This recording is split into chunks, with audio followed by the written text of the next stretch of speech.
అహం ఎప్పుడైతే నీలో విరిగిపోయిందో అప్పుడు మనశ్శాంతి అనేది నీలో స్టార్ట్ అయింది.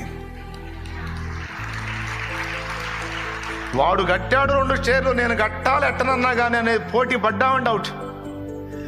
నేను నేను నేను అని కూర్చున్నావంటే అవుట్రా, నువ్వు చేస్తావు ఇక అన్యాయంగా. సరే వాడు 2 కాదు 3 చైర్లు 14 చైర్లు కట్టుకుని నాకెందుకు, నాకు దేవుడు ఇవ్వాల్సింది ఇచ్చాడు.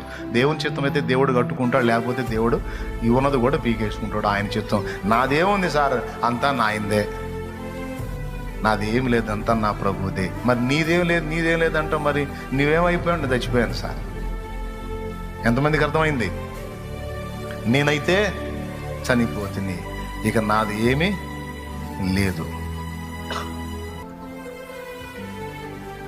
మరి ఉన్నదంతా ఎవరిది? ఆయనదే. క్రీస్తే నా యందు నివసించుచున్నాడు అన్నాడు కదా. కాబట్టి ఇప్పుడు ఫైనల్గా అర్థం చేసుకోండి, సమస్త విషయములలో మనం ఎంతగా చనిపోగలమో అంతగా దేవుడు మనలో తన ఫలింపుని వ్యక్తం చేయగలడు. గోధుమ గింజ భూమిలో పడి చావకుండా నెల ఒంటిగానే ఉండును, కానీ అది చచ్చిన ఎడల బహుగా ఫలించును.